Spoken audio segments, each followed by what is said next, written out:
નમસ્કાર, nation plus ન્યૂઝમાં આપનું સ્વાગત છે. હું છું ધોલ પરમાર.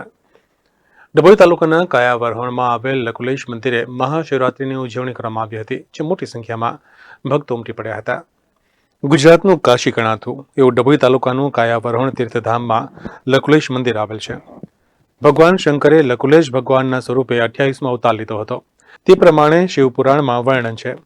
આજે મહાશિવરાત્રિની લકુલેશ મંદિરે ઉજવણી કરાઈ હતી.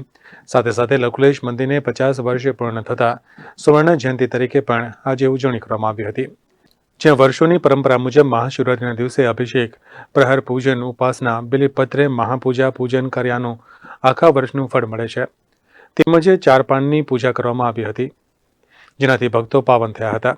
તેમજ કુંડમાં સ્નાન પણ ભક્તોએ કર્યું હતું. શિવજીના મેળામાં ખૂબ દૂર દૂરથી મોટી સંખ્યામાં ભક્તો લકુલેશ ભગવાનના દર્શન કરવા ઉમટી પડ્યા હતા. आय गुरवे सच्चिदानंद मूर्तये नमस्तस्मै नमस्तस्मै नमस्तस्मै नमो नमः. जय भगवान. આજે મહાશિવરાત્રિ ભગવાન નિર્ગુણ નિરાકાર નિરંજન ભગવાનનું સગુણ સાકાર રૂપની અંદર પ્રથમ વખત ઉદ્ભવ આજના મહાશિવરાત્રિના પર્વે ભગવાને અગ્નિસ્તંભ રૂપે પૂર્વમાં આ સૃષ્ટિના સર્જનની શરૂઆતમાં પોતે અવતાર ધારણ કરેલો અને ત્યારે એમની અંદરથી બ્રહ્માજી વિષ્ણુજી એમને ઉત્પન્ન કરેલા અને આ સૃષ્ટિનું સર્જન શરૂ કર્યું. કાયાવરોહણ છે આદિકાળથી, સૃષ્ટિના આદિકાળથી મહાતીર્થ તરીકે રહ્યું છે અને મહાતીર્થ કહેવાય છે, સિદ્ધ ભૂમિ કહેવાય છે, સિદ્ધ ક્ષેત્ર કહેવાય છે, સિંહપીઠ કહેવાય છે, શક્તિપીઠ કહેવાય છે. મહર્ષિ અત્રે દુર્ગો અને વિશ્વામિત્રની આ તપોભૂમિ છે. આજે મહાશિવરાત્રિએ ભગવાન શિવજીનો લગ્નનો દિવસ પણ ગણાય છે. સાથે સાથે આજે ભગવાન બધા જ દુનિયાના તમામ લિંગોની અંદર પ્રવેશવાના છે. આજે જે કોઈ ભગવાનની ઉપાસના કરે, આરાધના કરે, એમનું પૂજન કરે, મંત્રોચ્ચાર કરે, અભિષેક કરે, મહાપૂજા કરે કે પછી શિવરાત્રિનું અષ્ટપ્રહર પૂજન કરે કે ચતુર્થ પ્રહર પૂજન કરે, એ બધાની શ્રદ્ધાનું ભગવાન પરિણામ આપે છે. મહાશિવરાત્રિના દિવસે કાયાવરણ યુવા સંગઠન દ્વારા સાંજે ભગવાન શિવજીનો વરઘોડો જૂની પરંપરા મુજબ નીકળશે, જેમાં અલગ અલગ વેશભૂષા સાથે ગામમાં વરઘોડો કાઢવામાં આવશે. આ વર્ષે કાયાવરણના યુવા સંગઠન દ્વારા શિવજી કે સવારીનું કાયાવરણ ગામમાં આગમન થયું હતું, જેનું ગ્રામજનોએ ભવ્ય સ્વાગત કર્યું હતું. સર્વ પાપ હરમ પુણ્યમ શ્રીમદ કાયાવરોહણ તીર્થે મૂર્તિમાન શંકર સ્વયં. આ શિવજીનું ઉત્પત્તિ સ્થાન છે.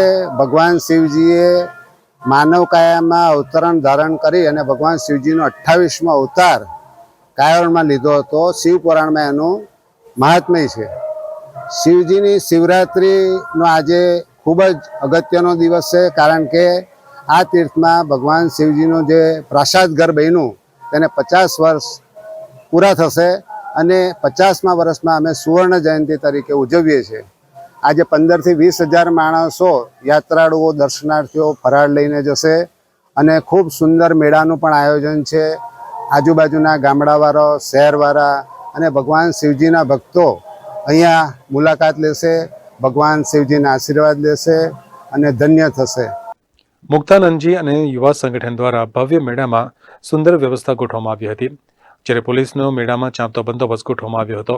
લકુલિશ ભગવાને, શંકર ભગવાને લકુલિશ સ્વરૂપે 28મો અવતાર કાયાવરણમાં ધારણ કર્યો હતો અને આજે મહાશિવરાત્રિના દિવસે અહીંયા મેળો ભરાય છે અને ગામે ગામથી લાખો ભક્તો અહીંયા દર્શન કરવા માટે આવે છે. Bilal Bhurwala, nation plus news, Dabhoi. સમાચારોના સતત અપડેટ માટે નેશન પ્લસ ન્યૂઝના યુટ્યુબ ચેનલને સબસ્ક્રાઇબ કરો, બેલ આઇકન દબાવો અને ફોલો કરો ઇન્સ્ટાગ્રામ, ફેસબુક અને ટ્વિટર પર.